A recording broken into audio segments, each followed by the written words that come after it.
It's Sinner-mania time. The world number one from Italy, the most successful Italian tennis player, is in yet another semi-final at the Australian Open. He won both slams on the hard court last year. He's favourite to do it again, but he's got Ben Shelton from the USA in his way. And this is me and Ben's preview.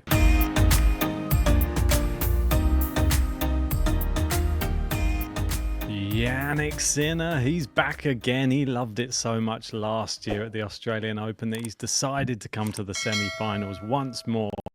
And he's made it look even easier than he did last year.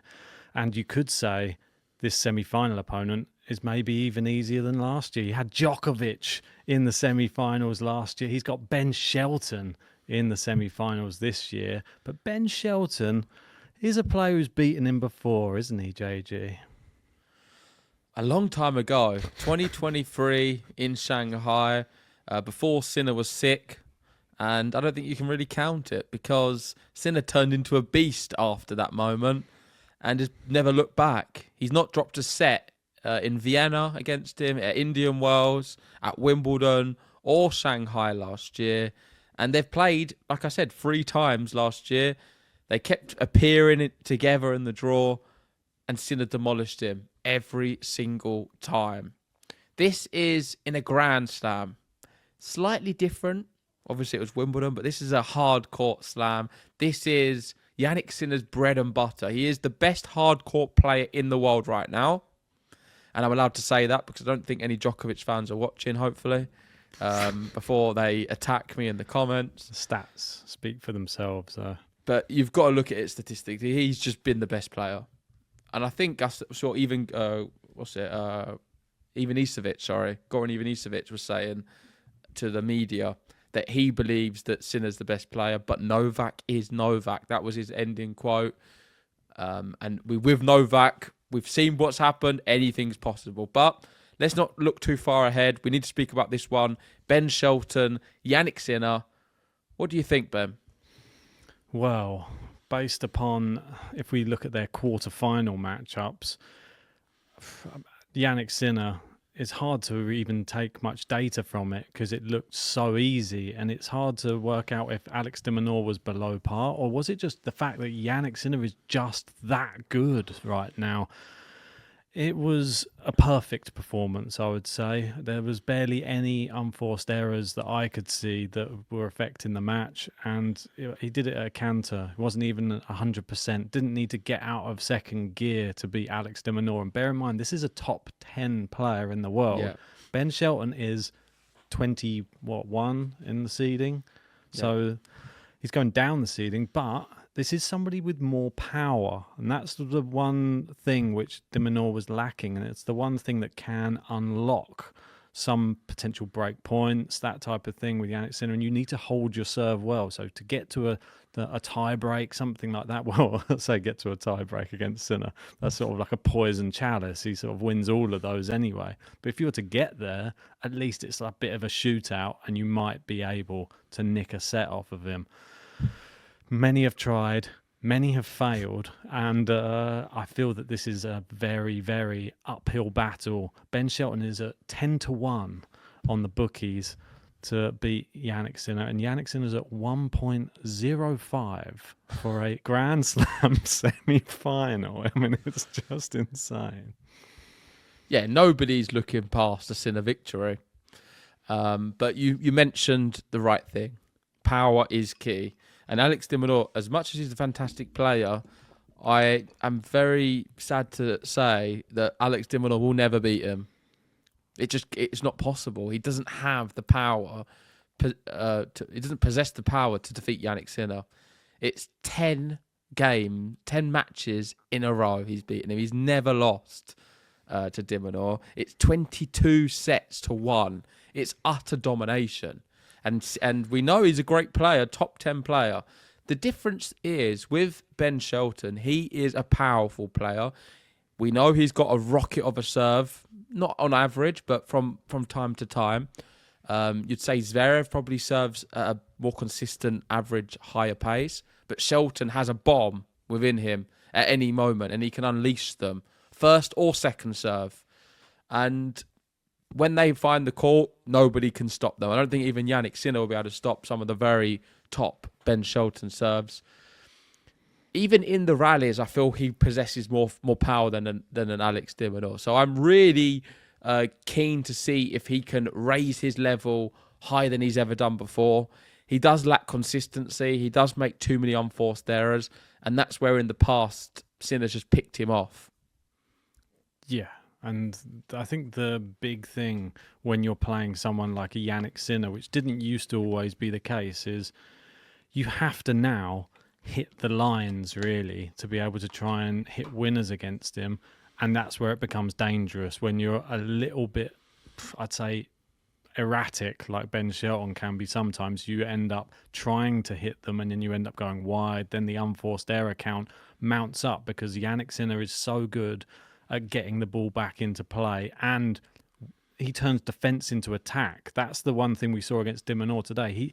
De Minaur was trying to approach the net just to think, like, what else can I do? And he hit an amazing backhand down the line, came to the net, and it had already gone past him. It was the Italian on the run, flicked it cross court, and Sinner literally, he can hit a ball from anywhere on the court that's a dangerous ball. And that's the real worry for Ben Shelton, is can he get Sinner out of position enough to be able to put the ball into the open court? And a lot of other people try and they fail. And I'm not sure if he's going to be the man to be able to unlock that door. But in terms of how Sinner's feeling, we know he suffered with some kind of sickness in the match before Alex de Minaur. He was shaking. You could see it visibly shaking, looked unwell, and was struggling against Runa. But Jim Courier asked him after de Minaur, how are you feeling? Are you feeling a little bit better? And he said, when you're young, you recover very fast. It's a bit different. And Courier was like, he's looking right at me and mocking me. And Sinner was just like, I'm sorry. I did like that interaction. But he's right in the sense that because he's young, he feels like he can just bounce back. And I don't think any physical problem should play a factor in this one. I'm hoping. Fingers crossed. No, I don't think it will do. I mean, you saw before the Alex de Minaur match, he was actually saying, yeah, I think it was just like a 24-hour thing. He just felt it was a one-off. Yeah, he felt unwell in the morning. It's probably just the heat, mate. Just the heat of the day. Yeah, the heat of the day didn't help as well. Yeah, I mean, and you could saw him. He was shaking, all of that. But then against Alex de Minaur, he was back to just peak fitness again. Looked incredible.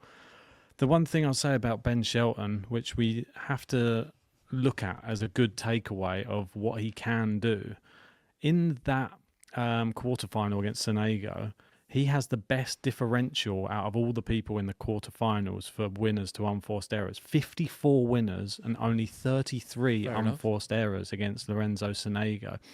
Put this into perspective, Sonego hit 63 winners to 55 unforced errors, so it was a very, very high-quality match. Jannik Sinner didn't obviously hit as many because his match was very short, and I think it was about 27 winners he hit.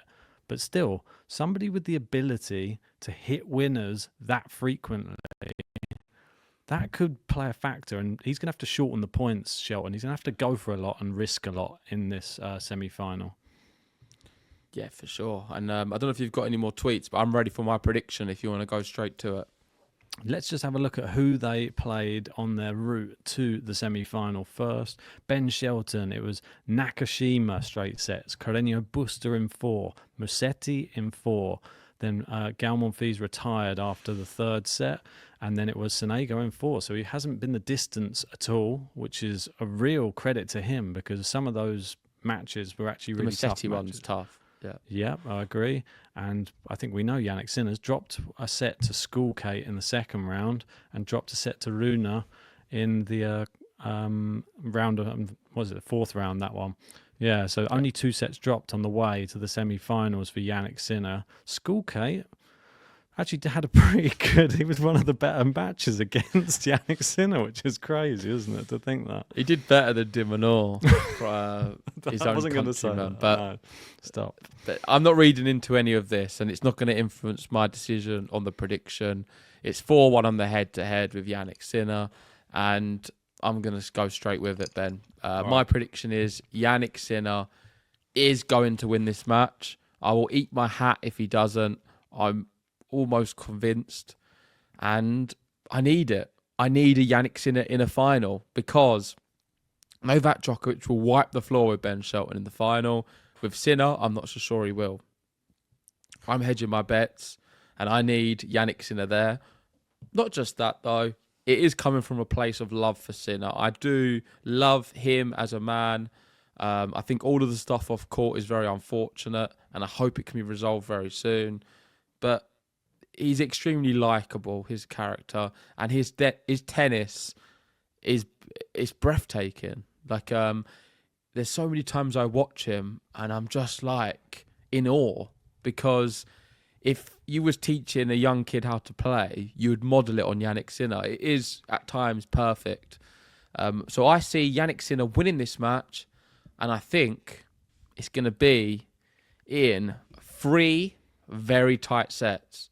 I'm going to give Shelton a lot of credit. I think it's going to be tight, but I think it's going to be straight sets, Jannik Sinner. Any tie breaks in there? Yeah, maybe. In the middle one. I'll have a tie break in the middle. Oh, nice. I like that. A little tie-break sandwich. Well, it's very hard to look past the fact that Jannik Sinner is the massive favourite in this one. Last year, Ben Shelton didn't make it past the 4th round. He got to the 4th round of Wimbledon, and he was 3rd round of all of the other slams.